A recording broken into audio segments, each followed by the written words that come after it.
I need to tell you something I have never said out loud to anyone except my sister, and even with her, I left out the parts that made me look bad. So I am going to tell you the whole thing. The real version.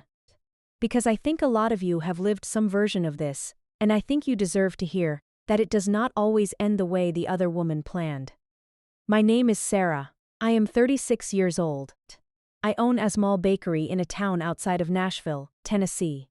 I have been baking since I was 9 years old, standing on a step stool in my grandmother's kitchen, and when I turned 28, I took every dollar I had saved. And I signed a lease on a little corner shop that smelled like old paint and possibility. I named it Sweet Roots. It is mine. I built it from nothing. And the reason I am telling you that first is because it matters to what comes next. I married Kevin when I was 29. We had been together for 2 years. And I loved him, the way you love someone when you are still young enough to think. Love is enough to hold everything together. Kevin was kind and funny, and he made me feel like the most interesting person in any room. What I did not fully understand when I married him was that his mother, Linda, had already decided I was not the right person for her son. She had decided this before she met me. She had a woman in mind. Her name was Brooke. Brooke had grown up 3 houses down from Kevin. Brooke was Linda's best friend's daughter. Brooke was, according to Linda, everything a man could want. I know this because Linda told me, no taunts, many times, always with a smile. Always in a way that left me wondering if I had imagined it. The first time it happened was at Thanksgiving, 2 months after our wedding. Linda had invited Brooke dinner. She did not mention this to me beforehand. She seated Brooke next to Kevin. She spent most of the meal asking Brooke questions and laughing at Brooke's answers, and at one point she reached over and touched Brooke's arm and said, loud enough for the whole table to hear, that Brooke had always felt like a daughter to her. I smiled. I passed the rolls. I went home that night and told Kevin it had felt strange. He told me I was reading too much into it. He said his mom was just being friendly. I told myself he was probably right. He was not right. Over the next 4 years, Brooke came to every family dinner, every holiday, every birthday. She showed up at Kevin's work events that I did not even know about until after. Linda would call Kevin on Sunday mornings, which were the only mornings we had together, and she would talk to him for an hour and then mention casually that she had just gotten off the phone with Brooke. And wasn't it funny how much Brooke and Kevin had in common? Even after all these years, I am not a jealous woman by nature. I had built a business from nothing. I did not have time to be jealous, but I am also not stupid. I could see what was happening. I just could not make Kevin see it too. I want to be honest with you here because I said I would be. Kevin was not a bad man, he loved me, but he had spent his whole life believing that his mother's intentions were good. And when you believe that about someone, it is very hard to see their actions clearly. Every time I brought up Linda, he got defensive. Every time I mentioned Brooke, he said I was being insecure. And slowly, over 4 years, I stopped bringing it up. I started spending more time at the bakery. I told myself it was because the business needed me, and it did need me. But if I am being completely honest, Sweet Roots was also the one place where nobody was trying to replace me. The dinner that broke everything happened on a Saturday night in February. Linda had invited Kevin's extended family, aunts, uncles, cousins, for what she called a casual family gathering. I had been at the bakery since 4 in the morning for a wedding order, and I showed up late, still in my work clothes, smelling like vanilla and exhaustion.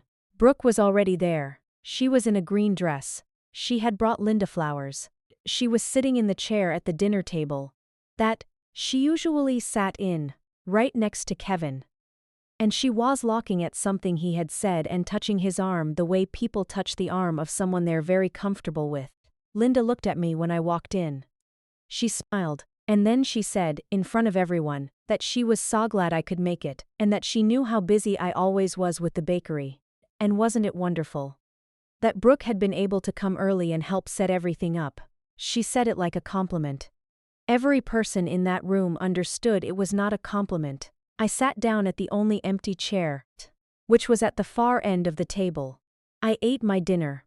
I talked to Kevin-san about her garden. I drove home that night with my hands on the wheel, and I made a decision.